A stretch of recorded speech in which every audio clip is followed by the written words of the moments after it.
And greetings. Happy Tuesday. Welcome to the Steve Deace Show, live and on demand here on BlazeTV, radio and podcast. I am Steve Deace. Todd Erzin is here with me, as is Aaron McIntyre. You're here too. Let us know who you are and what you think about what we think via the stevedeace.com inbox. You can email us, steve@stevedeace.com. That's DEACE.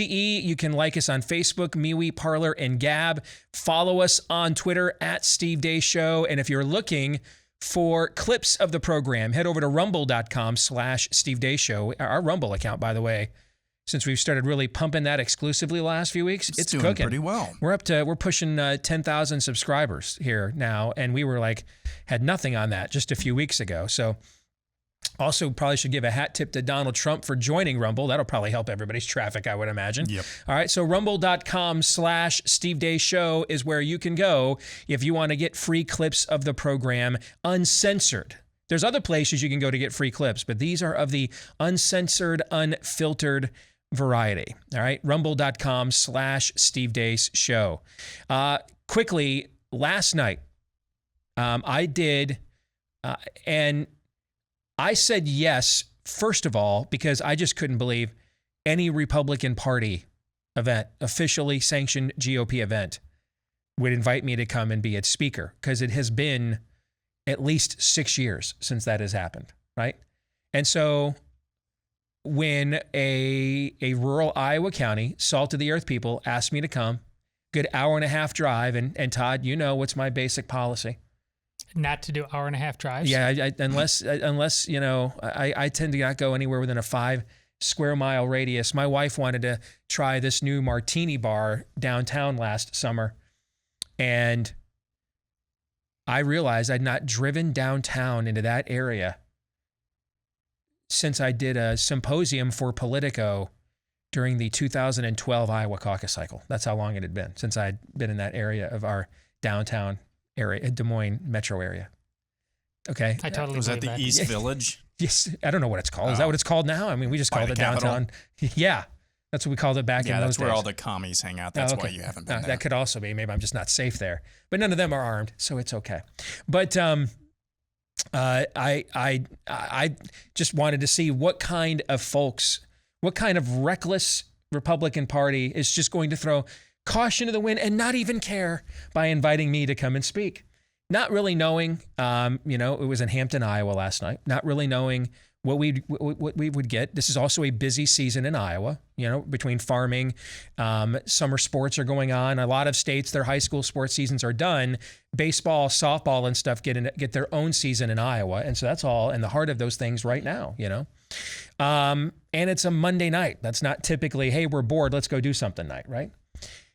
I was told by the organizers that we could have had at least 200 people show up for this thing last night. It was packed. I mean, they ran out of chairs. And I don't know if they've ever had an event, certainly not since the 2016 Iowa caucus cycle, in a county like this where that many people would show up to it. And it was just a ton of energy, a lot of salt of the earth people. I got a lot of questions about the eggnog. So it was clearly a lot of people that do listen to us here locally. But what really stuck out to me was there were multiple elected officials in the audience. There were multiple other GOP organizers in the audience.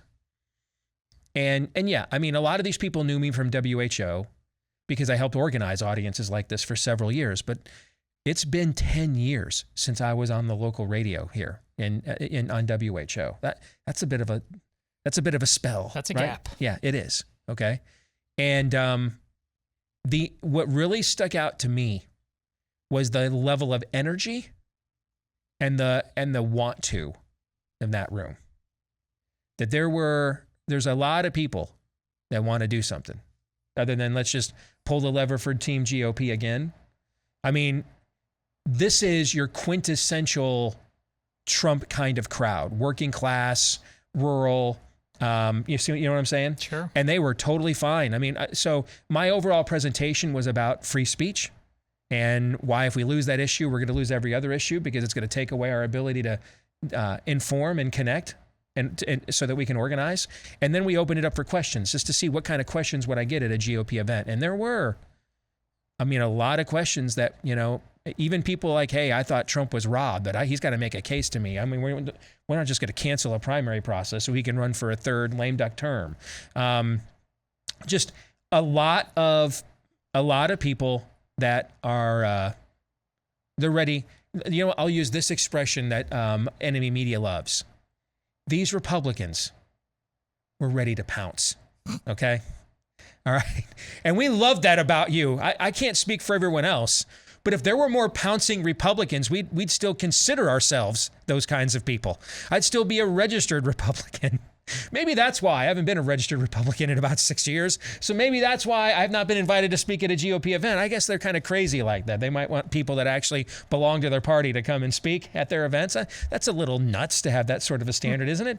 But these were pouncing Republicans are my kind. I ended up walking away because it was clear that there wasn't enough pouncing was going to go on. I don't mean like media pouncing, like we put out a headline countering some stupid libtard,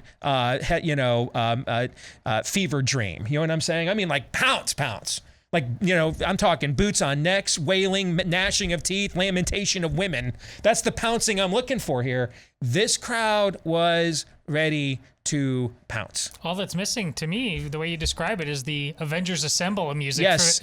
Music from Endgame. Yeah, they were ready to pounce. And if we can draw that level of energy in rural Iowa on a Monday night, on a gorgeous summer night, by the way, it wasn't like it was oppressively hot. Let's get inside. I mean, it was a gorgeous night. Plenty of high school events going, high school sports, and that's big in Iowa, but particularly in rural Iowa.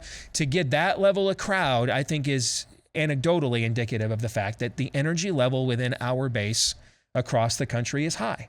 And I think what that tells you, if you are a Republican elected official, you would like to continue being one, or you would like to one day become one. They're looking for pouncers. I heard Ron DeSantis' name a lot in rural Iowa last night. They're looking for pouncers. They want you to pounce. They're looking for people that are looking for body counts, looking to seek whom they may take on and confront and defeat. So that was kind of the message I got from this event last night.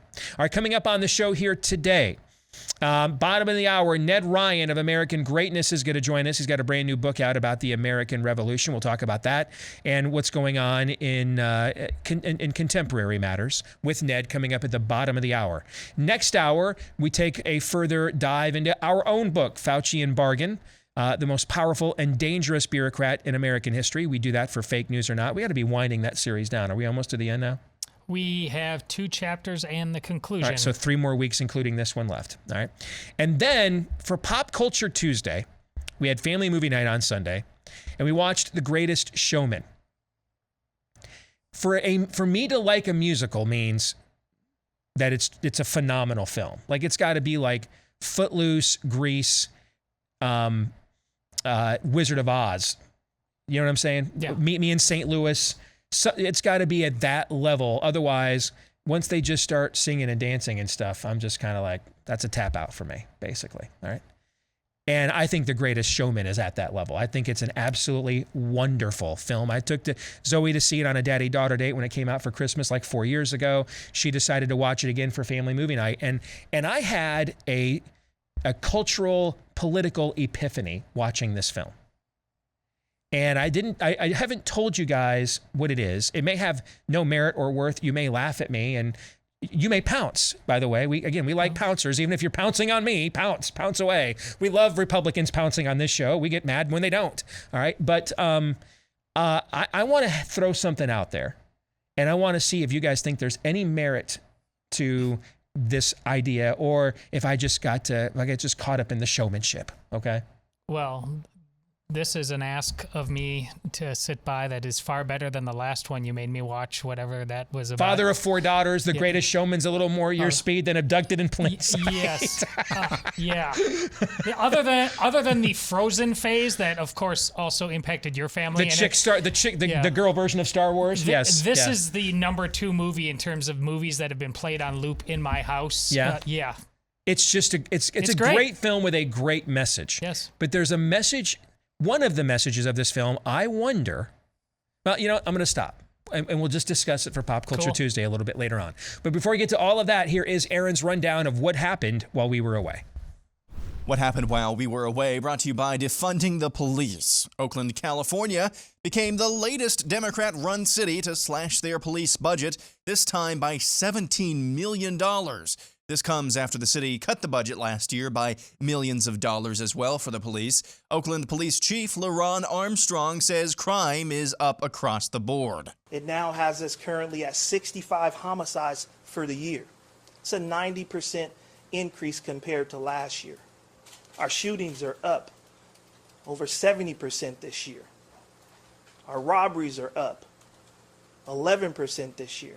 It's been 1,300 robberies in this city already this year. At the White House, Press Secretary Jen Psaki says, actually, it's the Republicans who are defunding the police. Something one of the advisors said this weekend, Cedric Richmond, he said, Republicans defunded the police by not supporting the American Rescue Plan. But how is it that that is an argument to be made when the president never mentioned needing money for police to stop a crime wave when he was selling the American Rescue Plan? Well, the president did mention that the American Rescue Plan, the state and local funding, something that was supported by the president, a lot of Democrats who supported and voted for the bill, could help ensure local cops were kept on the beat in communities across the country. As you know, didn't receive a single Republican vote. In other news from the White House, Psaki says a priority for the administration's rural policy is 500,000 electric vehicle charging stations nationwide. That's what this would help support, with a focus on our highways and rural and disadvantaged communities. The FDA is adding a warning about heart inflammation to the Pfizer and Moderna COVID vaccines. The FDA added the warning to the patient and provider fact sheets for those vaccines. They still say the benefits of the vaccine outweigh the risks. This comes after news that the country of Sweden is not allowing children under the age of 18 to be vaccinated. And now this, the organization Right Wing Watch, which exists solely for the all but stated purpose of deplatforming right-of-center voices in America, announced yesterday that YouTube had permanently suspended their account for repeated violations of the platform's community standards. Further, they lost their appeal to YouTube to bring back their channel. Less than 12 hours later, however, YouTube reinstated their account, claiming it was all one big mistake. So Right Wing Watch can go ahead playing the de facto role of censor for the radical left. Speaking of censors, here's what Nova Scotia, Canada's Chief Medical Officer, Dr. Robert Strang, says the purpose of banning large gatherings is, bringing large numbers of people together. It can present some risk. We'll continue to look at that. But I think the other purpose of the injunction is to prevent groups that are deliberately spreading false information that can actually create risk. The information itself, if listened to, creates risk to the public as well. Fox News' Tucker Carlson says the NSA is spying on him and his program. Yesterday, we heard from a whistleblower within the U.S. government who reached out to warn us that the NSA, the National Security Agency, is monitoring our electronic communications and is planning to leak them in an attempt to take the show off the air. The whistleblower, who is in a position to know, repeated back to us information about a story that we are working on that could have only come directly from my texts and emails. There's no other possible source for that information, period.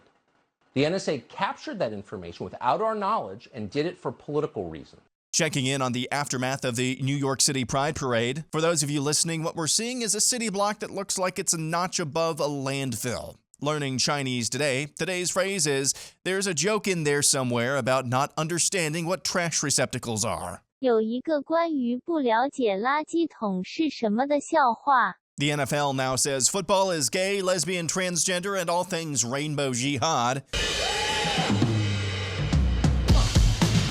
That's a new commercial the NFL put out in the aftermath of the league's first openly homo player announcing he likes dudes last week. And finally, an Australian official speaks out about that country's newest lockdown. It is both a safe place and a dangerous place.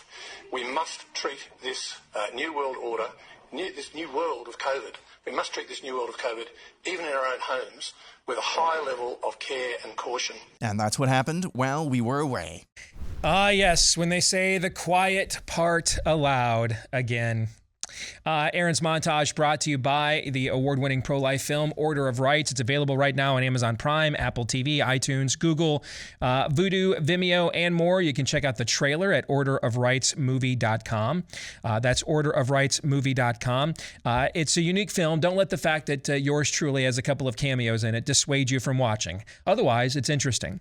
But this film takes on a unique angle to the pro-life battle as a father goes to court to save his unborn child, and in order to do so, has to prove whether or not that child is a person. All right? Orderofrightsmovie.com is where you can go. Again, that's orderofrightsmovie.com. It won Most Inspirational Film at the 2019 International Christian Film Festival. Check it out. iTunes, Apple, Amazon Prime, Google, Vudu, Vimeo, and more. Or see the trailer at orderofrightsmovie.com. Coming up in the overtime today, a reunion with our old friend, Hall of Famer in waiting, Curt Schilling, will be joining us as we go headlong into the latest with woke sports. We'll do that with Curt Schilling in the overtime today for our Blaze TV subscribers, which you'll get to see. We'll record that for you right after the show today, and then it will be uploaded later today at blazetv.com/Deace. You can watch then on demand on whichever is convenient for you. If you want to become a Blaze TV subscriber, go there as well to become one and get a discounted subscription today at blazetv.com/Deace. Again, that's blazetv.com/Deace.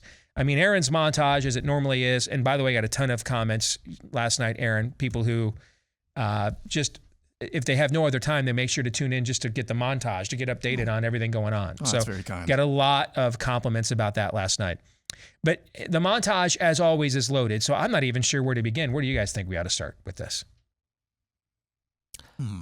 Oh, how about, can we comment on Tucker and the NSA? You're not paranoid if they're really watching you? If I had gone alone, that's probably where I would have started. You know, I need to push back here on Tucker Carlson a little bit, okay?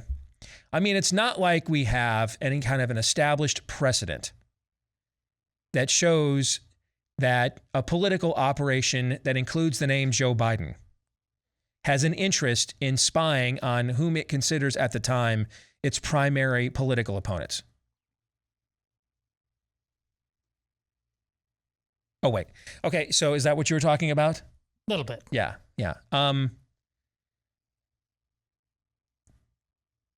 What can you say about that other than it's Marxist? It's totalitarian. On brand. You could say that. I've got to believe there are execs over there at News Corp crapping themselves that he does stuff like this. And you know why I know? Because I used to, on a small local scale, do this kind of stuff. When I found out that they would try to come after me for coming after them, man, my management would be like, no. I'm like, dude, hell no. I'm going on the air. Cockroaches don't like sunlight. Jesus gets arrested in the darkness of the Garden of Gethsemane. Meanwhile, in the broad daylight, he stands there pointing his finger at them and calling them sellouts and frauds and whitewashed tombs. They don't do a thing because the mob is cheering him while he does it, right? Oh, no. I'm not getting picked off in the dead of night. I'm going out in the sunlight and blowing the whistle on this stuff myself, all right? Because my audience is bigger than theirs, okay? So I know that they'll protect me from them. All right, because what I'm doing is to protect them from them, okay? Mm-hmm. And that's exactly what I saw Tucker Carlson do with that clip last night. Is that what you're talking about? Yeah, I can't stress enough, and this speaks to the energy of the people that came to saw you speak and why that energy needs to persist into the fall school board elections. Again, I'm tired of footnoting this because you know it from all of us by now, but I'm not saying this to be remotely hyperbolic. We are under a perpetual coup in this country. From our intelligence services, when Steve puts the punchline, and it is a punchline about all the things the FBI hasn't bothered to do while it's finding fake nooses at NASCAR events. Again, the dark gallows humor. The operative phrase there is gallows, though. A perpetual coup is going on. As in what they're preparing for you. Yes. You must fight. You can't be passive. Warm night, cold night, whatever level of government, you must fight now because there are enemies of the state at every level of power in this country. Yeah. And here's the thing. You might find things like what Tucker Carlson said last night outlandish, or some degree of there's a little bit of dubious. These are the same people, though. Have we still gotten the unclassified FISA warrants yet? Didn't Obama's administration spy on like AP journalists or something like that? Yes, they did. There was a Fox News journalist too, if I recall. Don't masks work? Don't lockdowns work? Stop it with your slippery slope nonsense, Aaron. Do I need to continue on with any of this? So you might find it dubious, but excuse us for finding, I don't know, no benefit of the doubt whatsoever. None whatsoever. They're not even entitled to the worst benefit of the doubt in my mind. So you'll excuse us if we're just a little bit cautious to believe any form of clean hands from any of our nation's institutions. What did we say the other day? None of these institutions are worthy of any level of benefit of the doubt trust. None of them are. And I think that those of you who are new to this show, those of you that joined us last year when our show grew by some measures on some platforms 200, 300%. You saw a level of radicalism from an information standpoint from me last year that is frankly not indicative of how I've conducted my career in its entirety.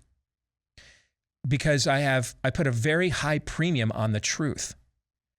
And for the most part, in limited cases, I'm not capable of gathering enough independent facts or what we used to call news in order to, on a first-person level, certify that what I'm commenting on is even true. What Russian collusion, what fake rape hoaxes, fake Ukrainian collusion, Hunter Biden's laptop, fake polls, a fake election, and what those things, there is frankly no way I would have done with COVID last year. I would have still asked a lot of the same questions probably. But the idea that I would create for thousands of Americans via this platform an alternative stream of information, that's just not what I did here. And I would not have done it if it were not for the experiences of 2017 and 2018 and 2019. They finally broke me. I finally had to. You know, I know I can be very confrontational, but I do, here's how I operate. I try to give people a lot of benefit of the doubt because ultimately mercy triumphs over judgment. Amen? Yeah. So I try to give people a lot of benefit of the doubt. When I get confrontational is when I come to the conclusion that you are abusing my attempts to do so. So I don't shut the door very quickly, but then when I shut the door, it is slammed shut. I don't ever open it again. You have to. And for a long time, many years, pre-Trump, I dealt with and knew a lot of media people on the other side.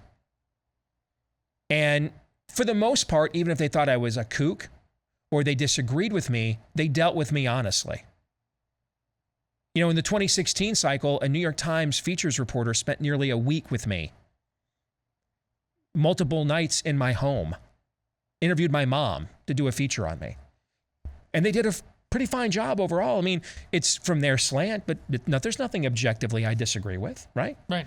Would they do that now? No. I don't think so. I know so. I think I know so too.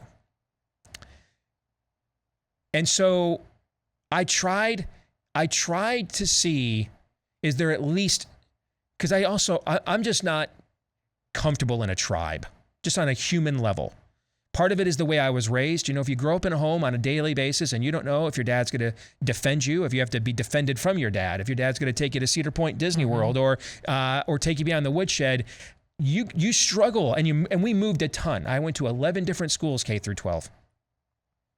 And so I'm just not a joiner by nature. I wasn't often allowed to live in a place long enough to kind of settle in. And on a daily basis, I kind of didn't know what I'd have to, come home from school or practice and kind of gauge what the mood was and whether I was going to Troy Van Tynen's house to play basketball longer because nobody wants to be here. You know what I'm saying? And so just that childhood taught me not to conform, you're just going to have to live kind of independently and contrarian. So I'm not comfortable when we break down into tribes, even if it's a righteous breakdown. Just me talking now, Steve is a man. I'm not just comfortable in that kind of environment. And so I held off for as long as I possibly could between my own uncomfortableness with it. And still, if I'm in your tribe, I'm the most annoying tribe member because I hate like whataboutism and everything else, okay? But then the other part about it too is a lot of the people that I see now lie daily. Like a certain Washington Post reporter, he's also been a guest in my home, met my kids. I just wanted to make sure I gave everybody ample benefit of the doubt because I knew what it would mean if I came to this conclusion. I knew what it would mean on a personal level for me and on a professional level for our show. We would cross a Rubicon we'd never come back from again, okay? Yeah. And I'm willing to do it, but I just needed to know for sure that the cost was worth it. Same conversation we had about a third Trump run yesterday. We're willing to do it if he's willing to pay off the cost. If he's running to avenge his presidency, like we decided yesterday, we're like totally in on that, right? Yeah. If he's running to avenge the election, that's your score, not mine. You know what I'm saying? Yeah, it feels too much like the deer hunter roulette table. Yeah. So I finally was left with no choice after these last few years. That I just finally had to come to the conclusion. It's a zero-sum game now. I just had to come to that conclusion. It's uncomfortable for me. I can't imagine what it is for some of you. And I signed up for this. I'm a big boy. I can take it. And even I'm like, this is a level of conflict that even I didn't necessarily contemplate we'd have to go to, or at least not this soon, but we are now here. It is all out now, civil war. That's really what it is. And that means you really can't trust anything. And for me as a conservative to say, don't give any of these institutions that I spent my career trying to conserve, don't give any of them any kind of benefit of the doubt. Folks, I didn't come at this willy-nilly. I didn't get into this. I got into this trying to conserve those institutions. Now I'm trying to defeat them. Mm-hmm. This is all a massive paradigm shift for me. Oh, well, you said the greatest GIF you've ever seen is that Star Wars one. It's a couple days ago. It speaks to what you're saying about who the government is, who the voters are, who the rebels are. Oh, the Star Wars meme. Yeah. That we had on my Facebook wall. Yeah, right. yeah. I mean, that speaks to exactly what you're saying. And we can't be Jar Jar Binks voters anymore. That you need a different reality if that's your reality. And this was the message part of the message I gave to this crowd last night. One of the questions I got was, what do we do with big tech then? I said, first of all, we have to reassess the paradigm that we have dealt with traditionally as conservatives with private industries. And as much as we love capitalism and free markets, those things are the result of a beautiful society. They don't make for one. And if people are going to use those things in order to impose rot gut on us and our children and take our way of life from us, then no, we don't serve mammon then. And we take away theirs. We have to punish them. That is something I would have never said 10 months ago, probably let alone 10 years ago, okay? This is why Drag Queen Story Hour is not the price of That's freedom. right. And ultimately, you can only ignore for so long that your enemy is lobbing mustard gas at you. Before sooner or later, when you watch the melting skin on the soldiers and the neighbors on each side of you, you have to realize, oh crap, that's mustard gas. Better do something about that. And that's where we are. So I just tried the specialty Father's Day caramel brownie flavor that Built Bar just put out about a week ago. It finally came to the house. And then after I took off to speak last night, so I didn't get a chance to try it till just now during the break. And it is fantastic, man. An absolute another winner. This is the cool thing when you get your first box at Built Bar is they put out these specialty flavors. Last week it was, or the week before it was banana nut bread, right? They'll bring back every now and then their two best flavors, in my opinion, chocolate chip cookie dough and coconut brownie chunk. And that way, you know, when they have a limited supply of these specialty flavors, you kind of get the down low on this, the tip on the dope rhyme, if you will, so that you don't miss out on what is absolutely the best protein bar you have ever tried. And it's the most nutritious candy bar you've ever had. Now, they won't call it a candy bar because it's like nutritious and it's a protein bar, but it tastes as good, if not better, than a lot of the candy bars on the market. And when I look at this caramel brownie, 160 calories, 18 grams of protein, 6 net grams of carbs, sugar. You cannot beat this. It's one of the few good things that came out of 2020 is I discovered Built Bar, and they came on board as one of our partners here on the show. If you want to give it a shot right now, use my last name, Deace, D-E-A-C-E. Get 15% off your order when you go to built.com. Again, that's B-U-I-L-T, built.com. I'm glad they changed it from builtbar.com to built.com because it kept getting confused with billbar.com, and I don't want to send you to a website that doesn't do anything for you. I see what you did there. See what I did there? All right. And so let's go to built.com, where they just don't play bagpipes, but they actually do stuff. All right. And it's good for you at built.com. B-U-I-L-T, drop Deace, get 15% off. All right. The name of the book, which of course is seasonal, given the time that we are coming up on here with the 4th of July just around the corner. It's called The Adversaries, a story of Boston and Bunker Hill. And it is about principled defiance in the face of overpowering and arbitrary authoritarianism. This is a story that frankly seems unattainable to me, like something we couldn't relate to in a modern time. I'm not really sure what the connective tissue would be or how to link up to what is going on in this contemporary age. So let's ask the author himself, Ned Ryun from American Greatness. How are you, Ned? Hey, good to be with you, Steve. Yeah, it's pretty staggering how history repeats itself. And you know why? It's because human nature. The more times change, the more things stay the same with human nature. We're still struggle with all of these issues in regards to power, who governs, who makes the laws, how are the laws made, and what do you do in the face of authoritarianism when suddenly those who are in power decide that those things which are written down in black and white are more a series of suggestions that can be ignored for their immediate political power or monetary gain. Indeed. Of course, I was being tongue-in-cheek when I said this, because as you're right, what you just said, history not only repeats, it often rhymes. And when you look at the same debates that we are having today and draw some parallels with us to that colonial era, because one of the absolute truths that we assert on our show on a regular basis, Ned, is that we are not a nation of laws, and we never have been. We are a nation of political will, and we always will be, okay? So we on the right are always talking about rule of law, rule of law, rule of law. The other side understands it's rule of mob, all right? That if we exert enough will, we can have 3% of the population that identifies as LGBTQ. We're now the NFL, all right? The most masculine pursuit in America will now pander to them because the perception is that they're in charge. They're the gatekeeper. They have exercised their political will. Well, and you're going back to, and there's a word there that the left has really bought into that we should buy into. It's called action, meaningful, purposeful action. Of course, I loved your last op-ed in which you basically called people out and said, you've got to actually go do something if you want change to happen. It includes running for office, something I've been saying for years. But I think the thing that was so intriguing to me, and the reason I wrote this book, first of all, I'm fascinated by the life of Dr. Joseph Warren, who plays a central role in this book.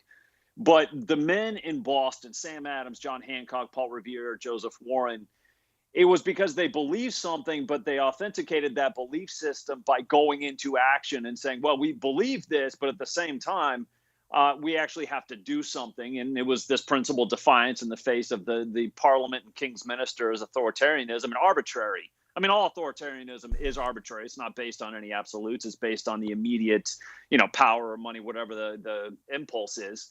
But it's a fascinating story, Steve, because I do think it informs us. What are you to do today when you are faced with this, in which people just decide on a whim well, we're just going to decide that this is now the law of the land, when in fact it has nothing to do with inherent human dignity, transcendent laws. And the thing that's been interesting to me, Steve, and I tried to hit this theme a little bit in the book, but it's something I'm starting to hit more and more. The founders truly believed that if you had transcendent rights given to you by a transcendent creator, no earthly power had given them to you, no earthly power could revoke them. And if we truly believe that in the here and now, we have to start having a conversation. Where do our rights come from? They don't come from government. In fact, government's supposed to be obviously limited in size and scope. We have to confront and say to the American people, first of all, common sense, the death of common sense is taking place today. But we need to start having a conversation about what is the role of government in our lives, because it's gone way past where it should be. But again, you're right. Political will on the left has gotten to this place with the administrative state impacting almost every aspect of our lives. I want you to take us back to who these people were in this time, because of their historical achievements and nostalgia. Right. There's this romanticization that there was a different layer of masculine courage or discernment or wisdom that eludes us, that is beyond us. And that, the first time that the crown stepped on their necks, they just instantly started dumping tea in the harbor and declared their independence, when in reality, this back and forth went on for years. They sent years of delegations across the pond. This was hard for them, because they're going against their Englishmen. They're going against their own country, their own traditions. This isn't the Moors making incursions into Europe, right? This isn't even Native American or Indian tribes they're at war with. These were their own kin, their own people, their own traditions that it took them a long time also to realize this was a zero-sum game. And I talked before you came on last segment, this is a major transition I've had to make in the last couple of years, to accept the premise that the very institutions I got into this business to conserve, I'm now going to have to go to war with. That's what they had to learn.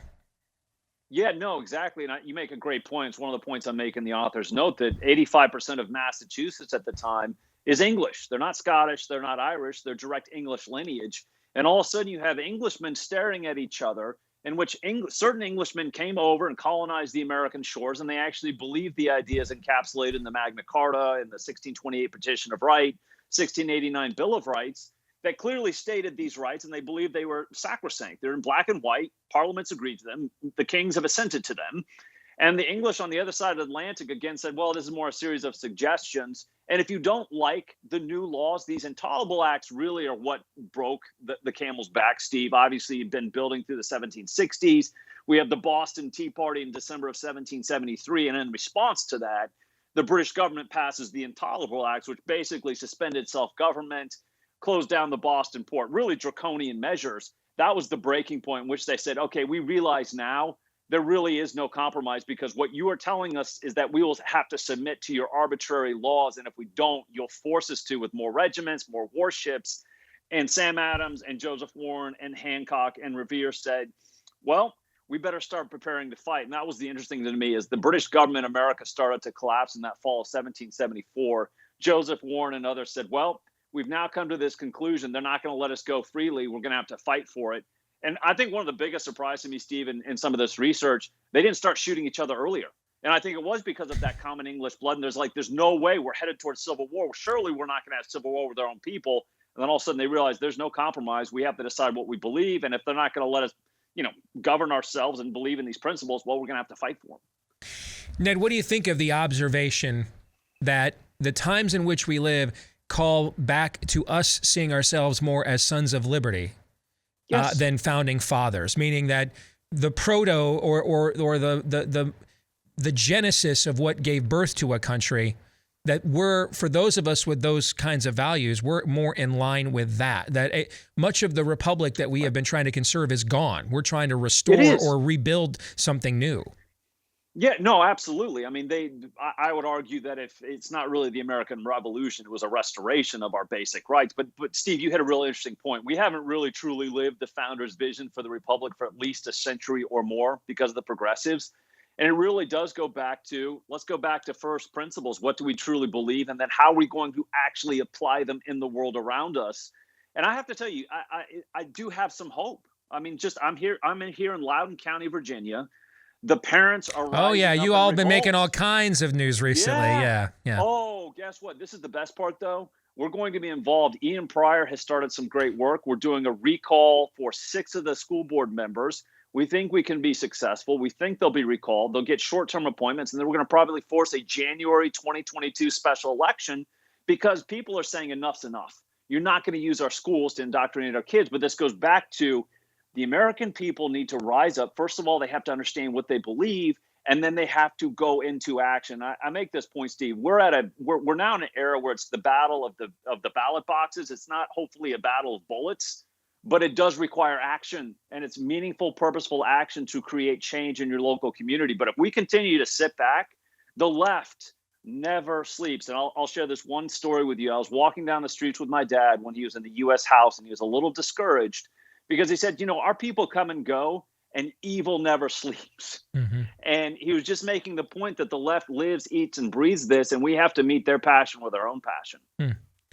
They had to resort to bullets because they had no taxation without representation. I mean, they didn't have agency.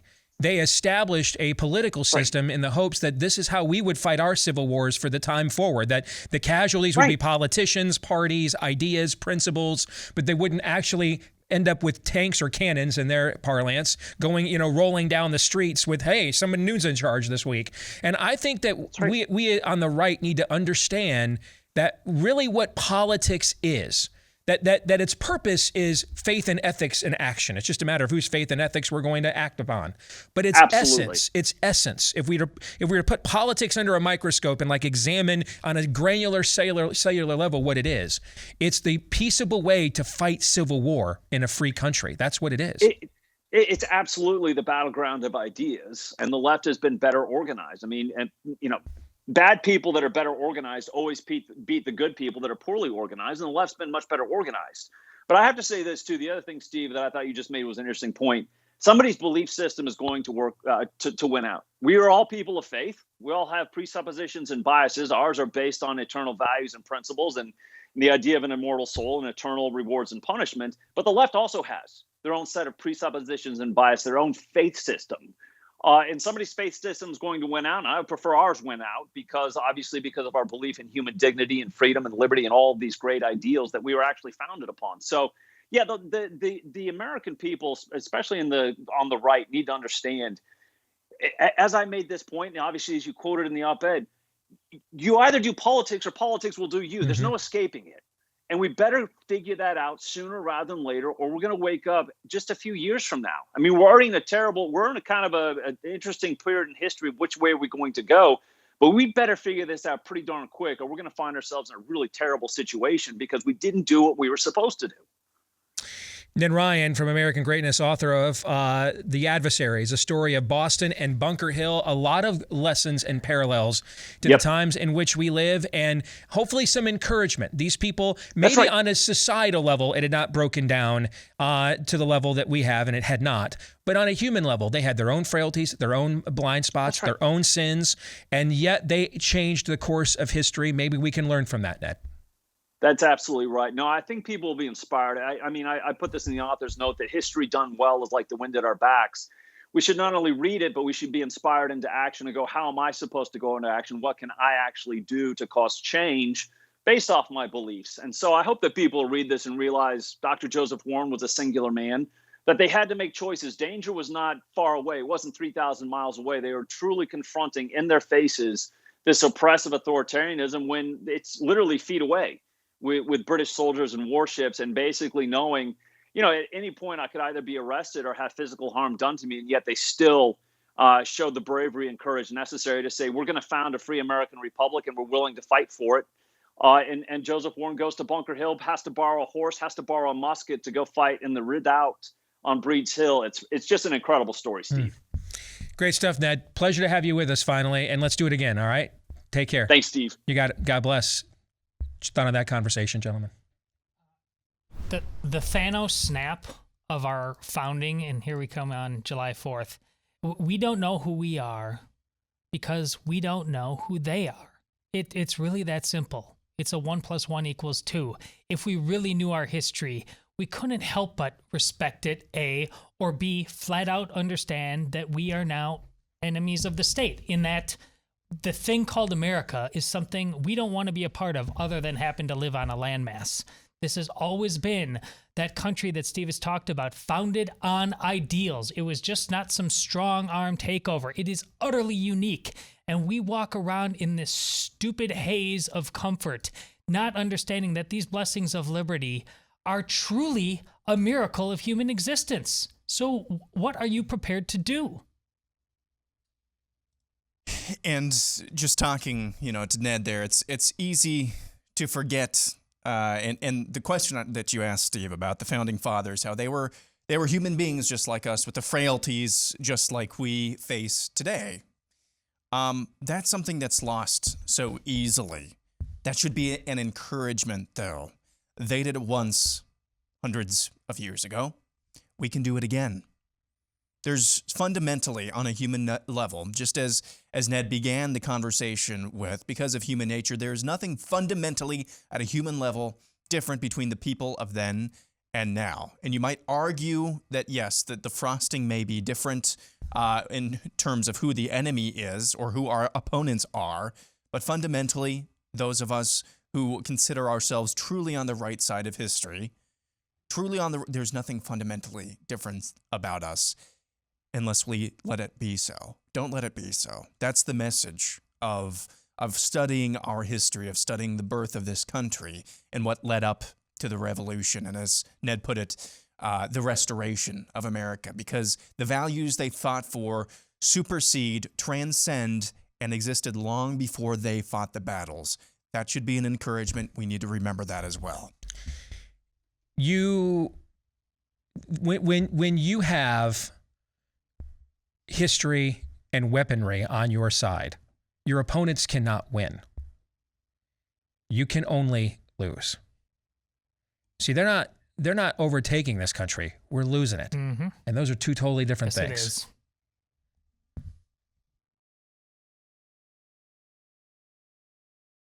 Want to thank Ned Ryun from American Greatness for joining us last hour. Greetings. Welcome to Hour 2 here on Blaze TV, radio and podcast. I'm Steve Deace, Aaron McIntyre, and Todd and they're here too, as are you. Let us know what you think about what we think via the stevedeace.com inbox. Email the show, steve@stevedeace.com. That's DEACE. You can like us on Facebook, MeWe, Parler, and Gab. Follow us on Twitter @Steve Deace Show. And if you're looking for clips of the show, again, go to rumble.com/Steve Deace Show. You'll get clips there, and they're not just free, they're also free, if you know what I'm saying, of censorship, big tech, hot trash, garbage, and everything else that they're doing over there in Silicon Valley as we speak. If you are a podcast listener, we're looking for you to please hit the subscribe button and then leave us a 5-star review. If you've yet to do those things, they help the show. Thousands of you have done those things for us already. We want to thank each and every one of you, and we want to ask those of you that have yet to do them, if you would please consider making today the day. Thank you. Fake news or not, brought to you by Home Title Lock. We've been warning you about home title theft for a while on the show now. This is where cyber thieves use personal information on you in order to log in online where your home's title is kept and identify as you so that they can then sign your home over to them via a quitclaim deed, and they liquidate all of that equity, and you often don't find out until it is too late. Now, how would they do that? Where would they get this kind of personal information? Well, you may have identity theft protection, and that's good. Everybody ought to have that in this day and age. But even if they can't steal your identity, when something like Facebook has a data breach, 500 million accounts, maybe a hometown, a name, a middle initial, maiden name, right? For a lot of us, particularly the ladies that want to get hooked up with their high school friends, and so they've married, they live across country and they have a different last name, so they put the maiden name in there in the parentheses, and you forgot that that's how that's like your keyword to log in for your password reset, right? This is what happens. They then use that information to take you out with home title fraud. Don't let it happen to you. Go to our friends at Home Title Lock right now. Get 30 free days of protection for your most important investment, your home, with HomeTitleLock.com and the code RADIO. That's the code RADIO at HomeTitleLock.com. We continue on Fake News or Not. 3 weeks left to go, delving into our #1 best-selling book, whether the legal department at Fox News believes it or not. Faucian Bargain, the most powerful and dangerous bureaucrat in American history. And today, we take on one of the most fun chapters to write, the maskerade. Got 7 for you today. Could have done 57. Yeah, I hear you. So here we go. Buckle up. Fake news or not, Steve Deace?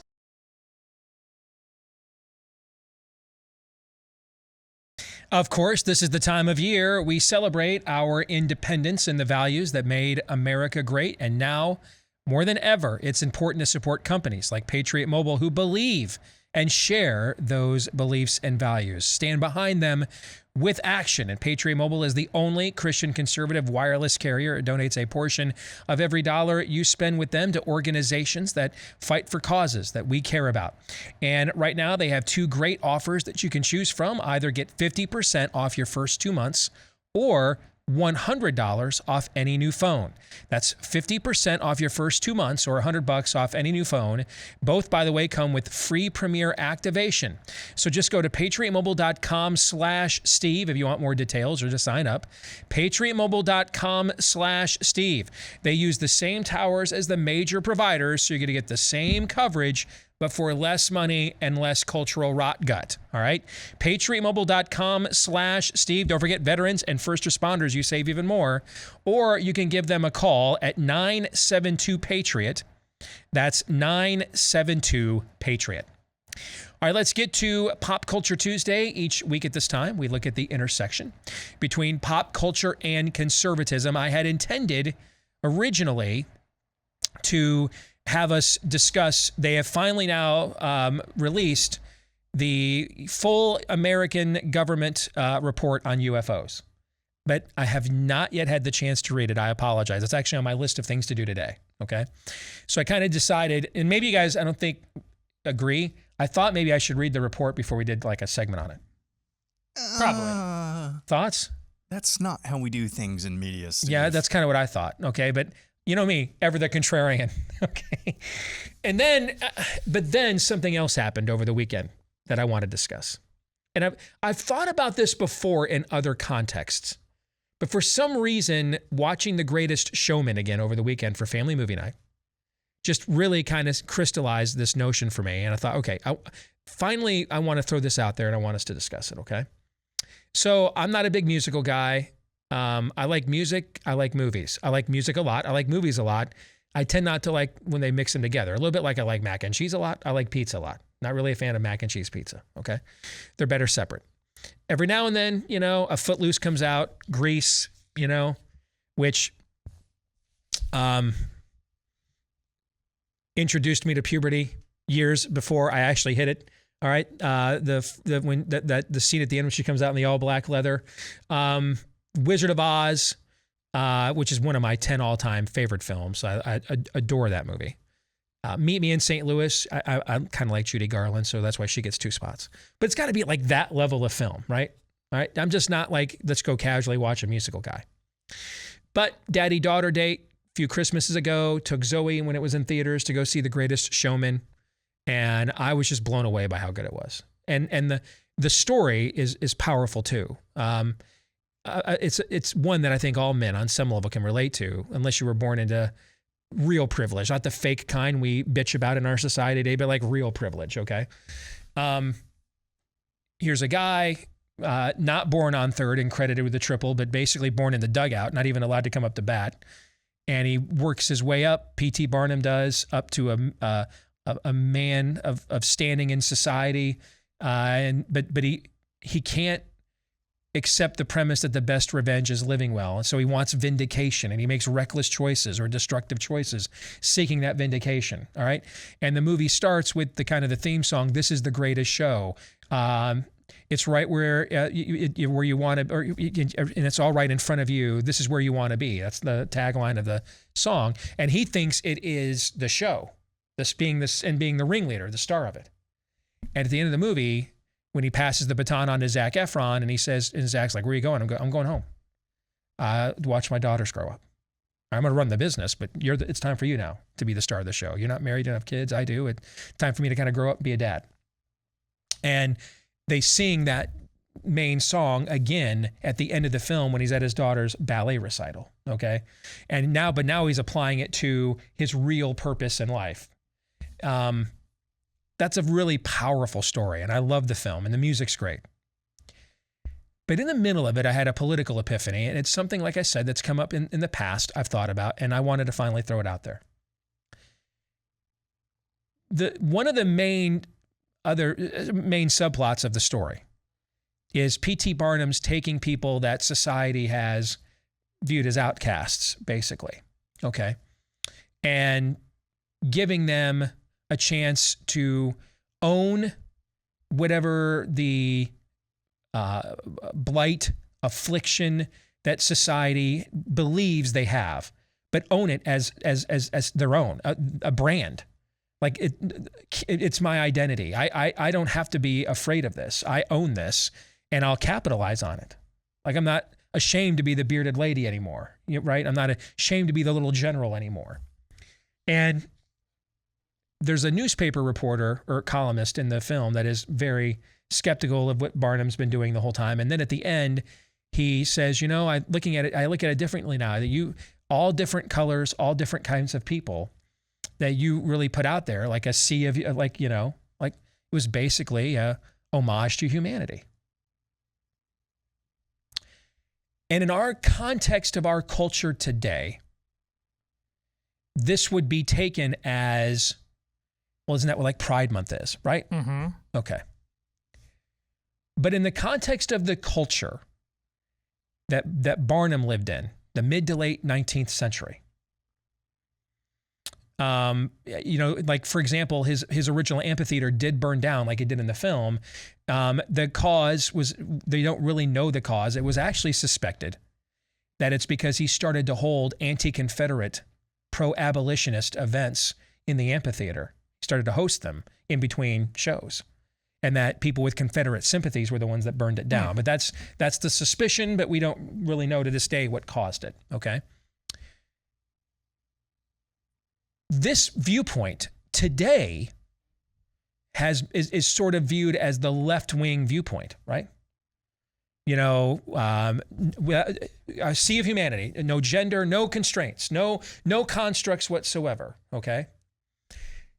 And we are the ones that in this time period oppose that because we view that to be a bastardization of what that really means. And that accepting these notions doesn't advance the human condition, but it stains it, it punishes it. It leads to dysfunction, mental anguish, abuse, not to mention separation from our Creator, right? Okay, who created us in a certain image, right? But pre those levels of restraints being challenged and removed as they are in our age, in the mid to late 19th century, would we have been the lefties? Would we have been the ones? Because traditionally, Christianity has actually been on the side of the outcast of society.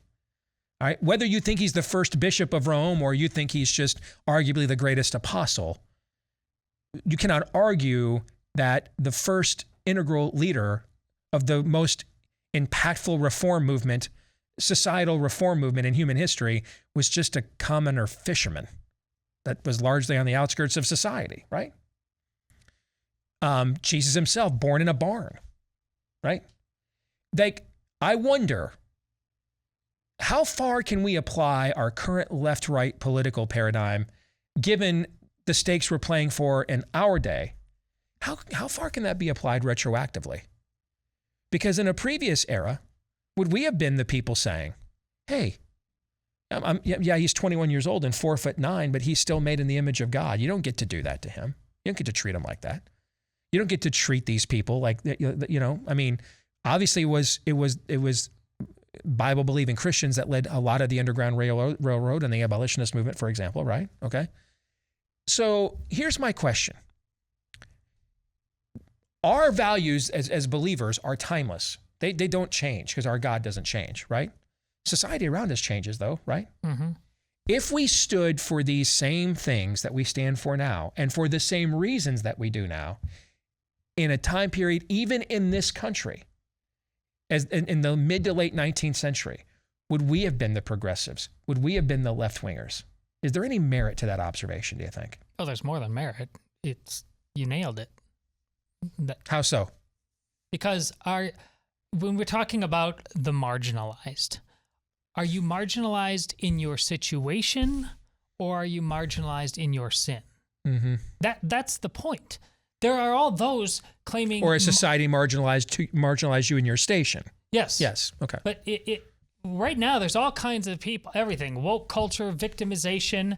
But by and large, these people have marginalized themselves in their sin. In some cases, not completely. And there's some overlap of the diagram where it's also situational. But they are waving the banner of sin as a virtue.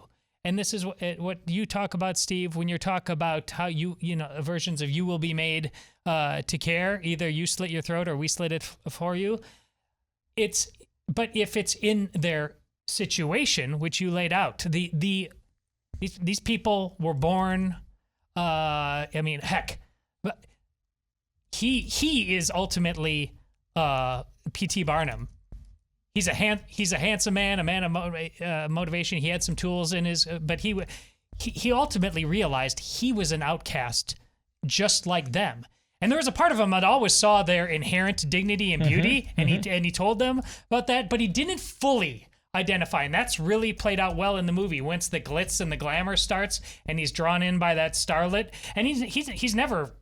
It never makes it clear that he's in any way in love with her. By the way, in real life, there was never even anything like that between Jenny Lind and P.T. Barnum. They just put that in the film. But he was. I thought the point was he was falling into a trap of his own making. Mm-hmm. But so the label marginalized is just not a catch-all. Why are you marginalized?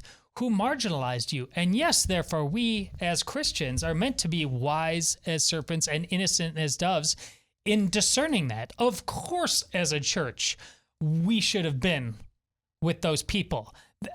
It's abundantly clear they were set up to live in a modern-day leper colony, basically. Of course, we are supposed to be them. Does that mean that they are created in the image and likeness of God, just like us? Do they get any different get-out-of-jail-free clauses than anybody else? Their story could have been the same story as P.T. Barnum's instead of sliding into sin. So it's you're not allowed tribalisms then, and you're not allowed tribalisms now. You're allowed the faith of Christ. You humble yourself to that, and therefore you just keep going with what you're talking about. You're not like sort of onto something. You're onto the whole thing. Aaron, I want to get your take here in a second after I talk about Omega XL. If you are struggling with chronic pain, this is that achiness, stiffness, soreness that just won't go away. It's not, hey, I'm hurting because I just got injured and I'm recovering. No, you need to get medical treatment for that. We're talking about the chronic variety, the kind that lingers and hangs around for months or maybe years. Chances are that's the result of inflammation. If you're looking for an all-natural inflammatory that's backed by 35 years of clinical research that I can personally attest to its effectiveness, then you want to check out Omega XL right now. It deals with the inflammation. It attacks the inflammation that's attacking you. And if you want to go back on the attack against that inflammation, you can buy one bottle. They'll throw in a second one for free. So buy one, get one free right now when you go to OmegaXL.com. Omega, just like it sounds. OmegaXL.com/Steve. That's OmegaXL.com/Steve, or give them a call at 800-844-4888. That's 800-844-4888. Now, Aaron, how this has been distorted in our time is the group that is now has every major corporation, every major thought center, every major academic and media center in the world on its side has still been parading around for the last month like it's an oppressed insurgency. Yes, Yeah. when it is the establishment here, they're not the marginalized, right? Yeah, I think what we're really talking about, especially what Todd pointed out towards the end of his commentary there, that there is transcendently. There is no left-right paradigm. There is what is right and what is wrong. For instance, in Iran, by their standard, by what they would call left-right, would we rather have a conservative Iranian, by their own standard in that region of the world, would we rather have a conservative leader in Iran or a more left-wing leader in Iran? A more liberal? We would rather. Great point. We would rather have We're a liberal. the lefties in Iran. Yeah, we are the lefties in Iran. Yeah. Not because we believe in pride and we're going to turn the streets of Tehran into rainbows. No, because we oppose tyranny. We oppose the systems in place that cause the marginalization of sin or encourage it. That's what we're really talking about here. And in the long arc of the history of the church, the chaotic pendulums, the swinging from the left to right and up and down, all over and all over. We never get it right because we ourselves, obviously, human nature is what it is. We can never get it, but in the process of those swinging back and forth and the darker moments in the history of the church, sometimes we get an American Revolution, sometimes we get an abolition, sometimes we get, I don't know, maybe the ending of abortion in America someday. And so the traditional left-right paradigm, we use that to label things so that we know kind of who we're talking about in any contemporary time. But transcendently, it really doesn't exist, or at least it really shouldn't exist, because as Todd said, we're not allowed the tribalism that we pigeonhole each other in every day. I love the Iran metaphor there. Yeah. Nailed it. That ultimately, and isn't that what, in some respects, it has Bill Maher, MSNBC going to war with Bill Maher now, the atheist liberal. Mm-hmm. Because Bill viewed himself, like a lot of liberals did in the 60s and 70s and 80s, as they were the ones extending Americana to the marginalized in society, right? Sure. And that's why they viewed their opponents as racist, misogynistic, xenophobic, homophobic bigots. Mm-hmm. And now he's kind of like every major corporation in the country. Dude, the NFL is putting out football is gay. I think we won. All right, so back to America. Let's make our money. And the folks in MSNBC are like, this is the most racist we've ever been. Right? Isn't that kind of, in a way, isn't the argument that he's having with the MSNBC crowd a derivative of this very conversation? Yes. Because he's finding out, oh, wait, this really wasn't just about expanding the margins to those that were marginalized, right? Yeah. No, this was about an exchange of power. Those people were all just tools of, were just talismans to that end, They're right? the madmen now, and George Wallace had nothing on them. Remember when George Orwell has wrote the book on this? George was a liberal. We forget that. John 3:17.